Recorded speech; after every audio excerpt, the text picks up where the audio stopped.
Hey guys, so this video is going to be tips on starting your own YouTube channel, or maybe if you already have a YouTube channel, these tips could be helpful on how to improve your channel if you want your channel to be more successful. Managing a YouTube channel is a huge commitment, so if you're just in this to try to get famous or just you're focusing on the numbers, then you're in this for the wrong reason and you're going to get sick of it and you're probably going to quit at some point.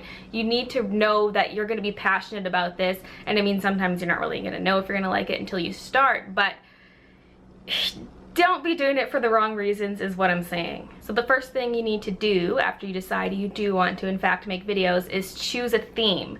This is really important. So if you decide you want to do art videos, do art videos. Don't be posting a bunch of random things on there. If you're like, oh, I recorded myself playing the piano and I really want to include that song, or if your friend did something funny and you filmed it and you want to post that to your channel, it's not a good idea to include a bunch of random videos. People subscribe to you for a reason. If I like your art video, I want to subscribe to you for your art, not to see all these other random videos. And it's okay to have some kind of variety. So if you want to have art videos, some people also do vlogs on their art channels, and I think that's pretty good. Just don't have too much of a variety. It won't attract viewers if it's just things they don't want to see. And so if you do want to upload a bunch of different kinds of videos, you can have multiple channels, but again, don't spread yourself too thin here. I would recommend 2 channels, maximum 3 maybe, because it's a lot of work to keep up posting on 3 different channels. So I would start with 1, then maybe later branch out with 2, and if you really want a 3rd one, go ahead, but just don't spread yourself too thin. But at the same time, don't put everything onto one channel if it's not related to the same topic. So the first thing you need to do is pick a name for your channel. I would recommend going with something either unique, like some kind of unique word or username, because you might think it's unique, but it's really not. Or just maybe go with your real name or something relevant to the type of channel you have. So if it's an art channel, it could be something related to art. And I do think going with your real name is a really good option, especially if you want to build your name as an artist, or a nickname. So something like that. And it would also be good if you, well, okay, this is not required, but it's something that could help, is if you incorporate the word art or something related, whatever your genre of channel is. This whole video is based on art videos, by the way. So let's say I have an art channel. I just have Baylee J, which is my name, but if I had Baylee J Art, it would be more clear to people that this is an art channel. So let's say they just see my comment on someone else's video. They're not gonna know that my channel is an art channel just by seeing Baylee J, but obviously if you go to my channel, it's clear that it's an art channel, so you don't really need to include those kind of descriptive words, but it's a good option if you do want to do that. And try to avoid things like numbers and random letters. Don't be like XXX Baylee J XXX or Baylee J 2642. Don't have names like that. Try to just have real words or kind of a unique nickname or something like that. Don't add a bunch of extra characters that are unnecessary, because it just makes it more complicated, and no. This next one's quite important. It's that you need to have some level of skill or talent in order for your channel to be successful. If you're a beginner, there's no reason you shouldn't make a channel. I'm just saying don't expect to get thousands upon thousands of subscribers if your drawings look like they were done by a 2nd grader or something like that. I don't mean that to be mean. I'm just saying as your talent grows, your channel will grow as well, because people will be like, hey, I really like this person's art, they're really talented, and they'll want to subscribe. So I would say don't let your skill level stop you from creating a channel. Just don't expect to be popular, but like I said, you shouldn't be in it just to be popular in the first place. So yeah, it's just common sense that the more talented you are, the more likely someone is to subscribe. Okay, this next point is really important, and I'm probably gonna say this about all the points because they are all really important, but this one's really, really, really important, is that you need good video quality, okay? You need a nice setup. Your videos need to look good. If it looks like it was filmed at some weird angle with cruddy lighting, there's a shadow across half of the drawing, it looks like it was filmed with a cell phone from 2005, you're not going to attract viewers and subscribers if your setup is poopy. So I would suggest investing in a nice camera. Most digital cameras these days film in 1080p anyways, at least 720p, so it's actually not hard to get a good quality camera these days. And I would recommend getting an actual camera, not filming with like your iPad or your iPod Touch or something like that. Do iPod Touches even have cameras? I don't know. But I'd recommend getting an actual digital camera and try to have some good lighting too. Just get a few lamps around your setup and try to set it up in a way where there's not too many shadows being cast on your drawing, and just so that it's well lit. The dimmer your lighting is, the grainier your footage will look. Most cameras record best in brighter lighting, and so if you can get better lighting, it looks better and the quality's better and it'll just help you out. So that's one important thing, is to figure out your setup and make sure it's a decent setup. It doesn't need to be super fancy, but just something that'll make your videos look nice, because no one wants to watch a video that looks cruddy and filmed vertically on their iPhone or something like that. There's just so many channels out there that do have a good setup, and so if you don't have one, you're gonna get left behind in the dust. People aren't gonna subscribe to your videos when they could watch some other videos that are done better. So it's a good idea to try to make your setup the best it can be. And another pro tip related to that is to turn off autofocus if you can on your camera. Otherwise it will focus in and out of the drawing, because I want it to stay focused on the drawing, not on my hand or on the tip of my marker. So I'll start recording and then I switch off autofocus so that it stays focused on the artwork and on the artwork only. Some cameras will work okay even with autofocus on. It just depends on your camera. You'll have to take a look. But when I'm buying a camera, I always make sure being able to turn off autofocus is one of the features. This next point is kind of related to the previous one, and it's that you need to produce quality content. So that doesn't just mean having a nice camera and a nice setup, but it means the actual content of your video. What are you doing? Is your editing good? You don't really need fancy editing for art videos, but I mean just making something nice and making some videos that aren't all the same thing. I guess this could be a separate point that I didn't mention, is to include variety within your theme. So let's say you're doing art videos, don't just do a bunch of speed paints. Maybe do some challenge videos, maybe do some art product reviews, show your art collection, show your workspace, kind of have a bit of a variety and make the content interesting, because if it's all just the same thing or it's not interesting, people will get bored, you know? So try to make the content itself as good as it can be. Two things that make for good content are if your video is either shareable or searchable, and these are two huge points. I went to a YouTube creator conference and they stress this so much. If you want your video to get a lot of views, you either need people to like it enough that they want to share it with their friends and family, which is shareable. So with art videos, it's a little bit tricky to get shareable unless you do something like you paint a certain celebrity that everyone likes and you did such a good job, it looks so realistic, and they're like, oh man, you gotta check out this artist, she drew this celebrity that we like and look how good it is, or something like that. Or for example, I have my blindfold challenges. People might think they're funny and say, ha, look at this video this girl drew, what was I gonna say? Look at this video, this girl drew Elsa blindfolded and it's all derpy and you know, maybe someone will want to share a video like that. And my camera just cut me off. But if your videos are something someone wants to share, it's more likely to get more views, therefore it drives more people to your channel, you're gonna have more subscribers, and it's just good. So the other point is that it's searchable. Things that are searchable are things like tutorials. So my tutorials are my top performing videos. I don't do that many tutorials, I should, because they're the videos that get the most views. Some of my old tutorials from like 2 years ago get more views per month than my newer videos that I'm just released. It's insane. That's why searchable content is also really important, because people are looking for tutorials. They're looking for how to draw this, how to do this.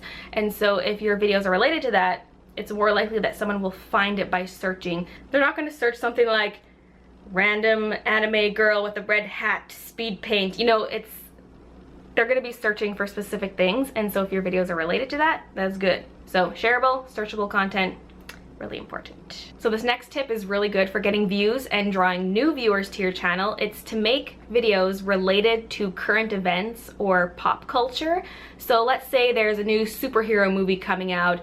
Let's say it's the new Batman vs Superman and you want to make a video drawing them fighting or something like that. That would be a really good thing to do, because the movie's coming out, people are excited about it, they're looking up articles and things about that, and let's say they're just browsing YouTube and they see in the related videos section something about Superman versus Batman, and they're like, ooh, that looks cool, and they'll click on it and that will help you get more views. So that's a really good thing to do.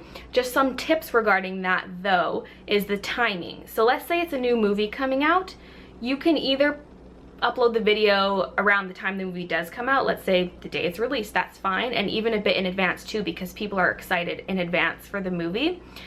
I wouldn't go too far in advance though, because people haven't seen the movie, and so maybe they're not as excited about it until they've seen it or something like that. So I would recommend going kind of close to the release date of the movie. Now if it's something like a holiday, let's say you want to make a Christmas video, don't post a Christmas video on Christmas Day. Well, for one, people are in their houses, they're celebrating Christmas, and so they're not really going to be on YouTube. But the day after Christmas, people are going to be sick of Christmas. They're not going to want to watch Christmas videos. So if you upload your video on Christmas Day, a lot of people are going to watch it after Christmas. Or maybe they're not going to watch it, but I mean, that's their only option, is to watch it after Christmas, really. So if it's a Christmas video, I would say upload it like a week, 2 weeks, or even a month in advance, because you know the Christmas hype is huge. Upload in advance. Don't post your Christmas video on Christmas Day. Don't post your Halloween video on Halloween. Upload in advance, because once that holiday is over, people are over that holiday. As soon as Halloween's over, people are already thinking about Christmas. So upload in advance and kind of plan your timing. Look ahead. What are some movies that are coming out? What are holidays that are coming up? Plan in advance. Make your videos in advance, and that's a good way to kind of take advantage and ride the wave of popularity of those things and get extra views to your channel. This next point is relevant to art videos. Do voiceovers, not subtitles or just music. I think it's fine to maybe do that sometimes. I do that sometimes when I don't feel like doing a voiceover, I'll just have music, but people generally do not like those kinds of videos as much. They want to hear your voice. They want to hear you talking about your art, explaining your process. What tools are you using? What kind of problems did you have and how did you overcome them? Those kind of things. They want to hear about the artwork, and so it's much more interesting. It boosts the quality of your content if you actually do a voiceover over your videos, so I highly recommend it. Subtitles are not great either, because people want to be seeing what you're doing. They don't want to have to read the subtitles at the bottom. They want to just hear what you're saying. They don't want to have to read it, okay? It's just not as good. Extra point I want to add, if you say, oh, I can't do voiceovers because I don't have a microphone, that's a lie. If you have a camera, then you have a microphone, because there's a microphone built into every camera.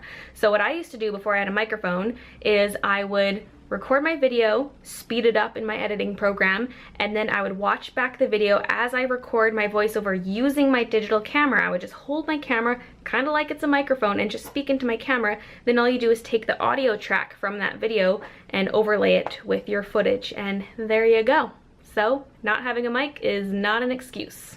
Also, what's good about voiceovers is people are less likely to skip to the end of your video. If you just have music playing, there's nothing stopping them from just skipping to the end of the video to see what the final picture looks like. Whereas if you actually talk about your process, people are interested in hearing that, and so they'll actually watch the whole video. This next point's kind of related to that, and it's to let your personality show through. So when you're speaking to your viewers, talk like you're talking to your friends. Don't talk in a dull, monotone voice. Speak clearly. Speak friendly like you're talking to your friends, and it'll make people enjoy the videos so much more. If it's like this monotone tutorial voice, then take your pencil and shade in the face. Like, it's kind of boring, you know?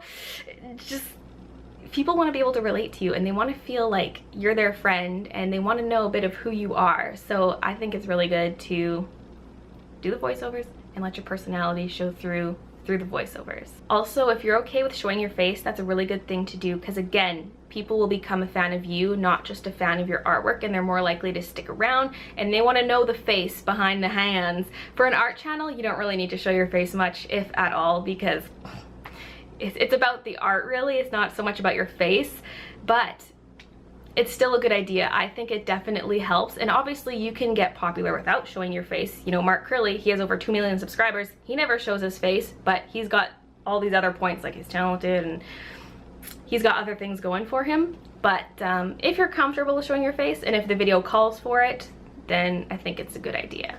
This next point is to not read from a script. I can always tell when someone's reading from a script, and it just doesn't sound quite as natural, and sometimes it's a little cringeworthy. I will sometimes make jot notes related to my videos. So if it's a speed paint video, I may or may not make jot notes, and if I do, it's maybe 7 words on a little notepad. You can obviously go more in detail than that. And then if it's a video like this one, I went in more detail and I wrote out quite a few things, but I'm not reading from the script. It's just points that I want to make sure I don't miss.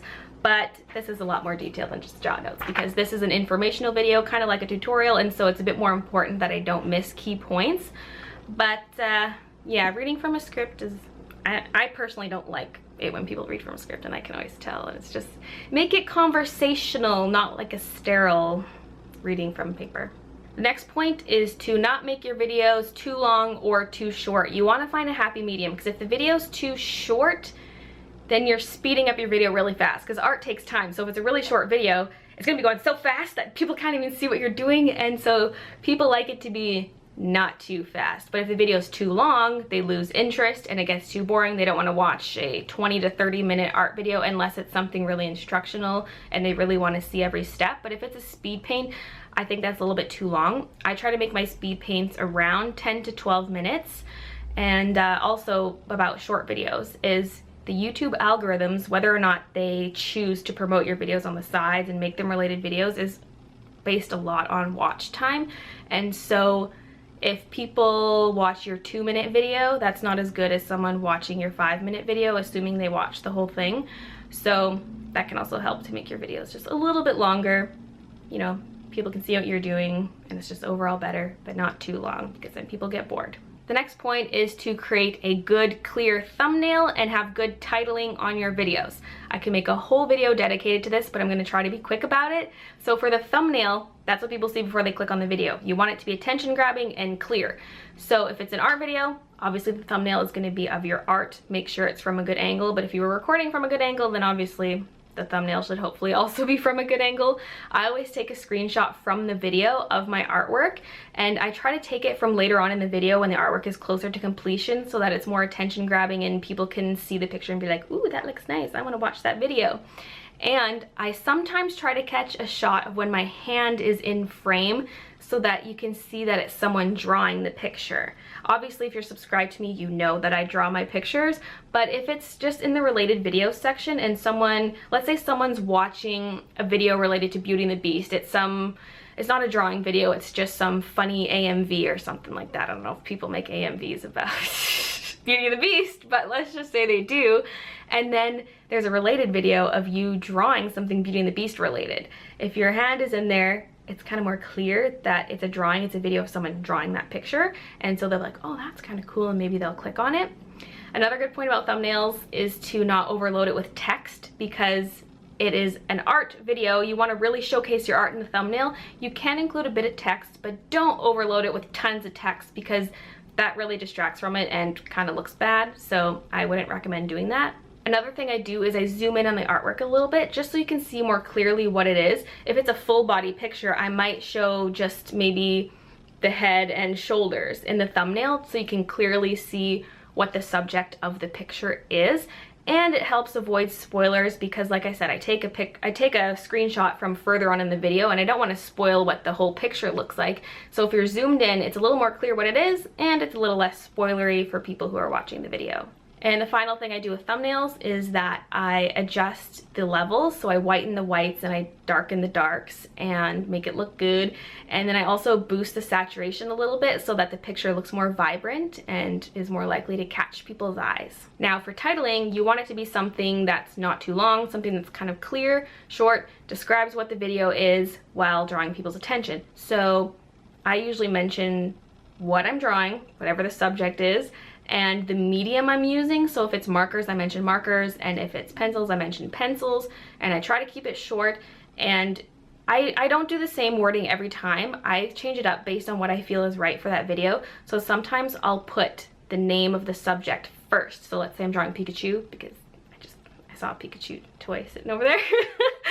Let's say I'm drawing Pikachu, I might say Pikachu drawing in markers or something like that, or I might say marker illustration Pikachu, something like that. I like to mention both, and like I said, the way I word it changes up, but try to keep it not too long but descriptive enough so that people know what it is. And sometimes I make one of the words all in caps. So for example, my wood Rapunzel video, I put the word Rapunzel all in caps to draw people's attention because a lot of people like Rapunzel, and so I just made it all in caps just to get people's attention. And sometimes it's all in caps, like Crayola challenge. I feel like that's intense. Crayola challenge, all in caps, just things like that. Just think about those kinds of things when you're making your titles. Another thing you're going to want to do is to tag your videos appropriately. That's how people find your stuff on social media websites is through your tags.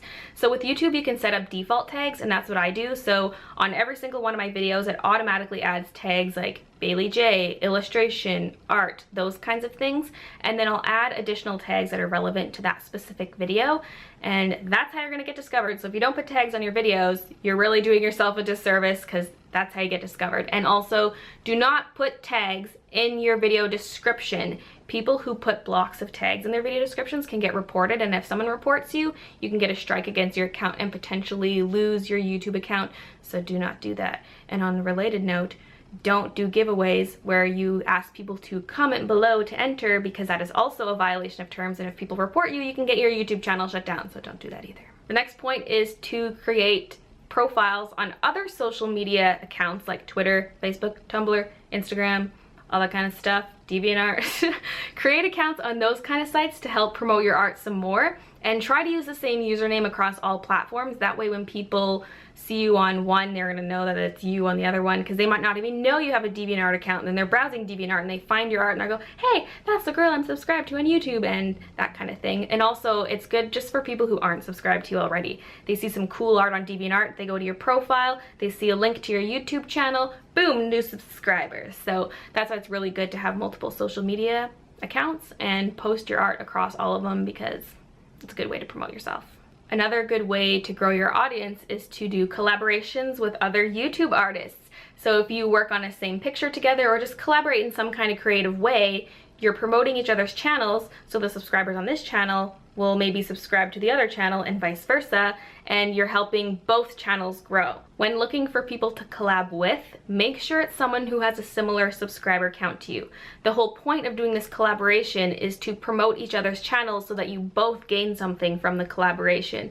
So if you have, say, 12 subscribers and you go to someone who has 200,000 subscribers and say, hey, want to collab? They're probably gonna say no, because it's not fair to them. It has to work both ways. It can't just be one-sided. Otherwise, it's really just a shout out. It's not a true collaboration. I do collaborate with people who have way less subscribers than me when they're someone I consider to be an internet friend. But if it's just some random person who's like, let's collab, I'm gonna say, sorry, but it's really not fair. And then if I say yes to them, I have to start saying yes to everyone who has low subscriber counts, and it's just not fair for the collaborators when one person has a much higher subscriber count than the other. So seek out people of a similar subscriber count to you so that you can grow together. If you're looking to bring viewers to your channel, one thing you should not do is spam other people's comment sections. Don't go on other people's videos saying, hey, check out my channel, because that's considered really rude and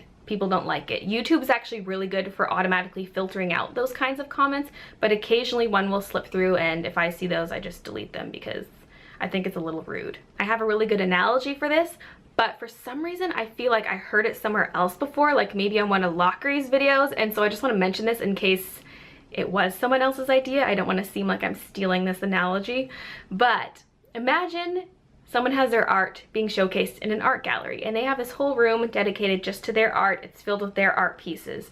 And then some idiot runs in the room and says, hey everyone, look at my painting. That is obviously very rude and very uncalled for, and that's what it's like when you go to other people's channels and say, hey, come look at my channel. It's considered rude, and don't do it, because people will not like you if you do it. Also, don't go to other YouTubers and say, can I have a shout out? Because no, again, that's rude. Another point that's key to having a successful YouTube channel is to upload regularly. If you're the kind of person that's only gonna upload every month or two, you're probably not going to see a lot of growth in your channel. If you can, I would recommend uploading once a week, but that's pretty hard for a lot of people. I didn't even start committing to that until somewhat recently, like just a few months ago, because it's a lot to commit to. But I would say at least aim for uploading once every 2 weeks, because if you wait too long, people are going to become disinterested and they're not going to be as into your channel, because they're going to kind of forget about you for a while, and then they're going to say, oh yeah, I forgot I was subscribed to that person, and I'm just going to unsubscribe because I'm not really interested in their videos anymore. That's a thing that can happen. Also, if you take long breaks, usually when you come back, your view count is really diminished. So that's not a good thing to do. And I know when I find a video I like, I say, hey, this is a really good artist. The first thing I do is I go to their channel and I see when was the last time they uploaded. because if they haven't uploaded anything in the last 6 months, I'm not going to subscribe. I'm going to say, oh, they obviously abandoned their channel. Even if it's been like 2 months, I'm going to say, is it really worth subscribing to this person if they're never going to put out videos? So uploading regularly is really, really important. This ties into my next point, which is to upload on a schedule. This isn't always doable, but it is definitely recommended and has been shown to really help with your views, because people know when to expect your videos and they'll go, oh, it's Friday, Bailey's uploading a video. And so they'll go to my channel, and not everyone who watches your videos is necessarily subscribed to you, because not everyone has a YouTube chat or a YouTube account. And so if they know I upload on Fridays, they know what day to go to my channel to find my videos. It also helps you upload more often because you know you have to upload on that certain day, and so it helps you keep your content coming out regularly. I realized I forgot to mention a point about schedules is you need to pick a good day of the week to upload your videos. If you're gonna do multiple days a week, you can do that too, but I only upload once a week, and so I picked Fridays because when I check my YouTube analytics, my views spike on the weekends. And so if I upload on a Friday, I'll get more views on my video as opposed to if I upload on, say, a Wednesday. Brooklyn, please, I'm trying to make this video.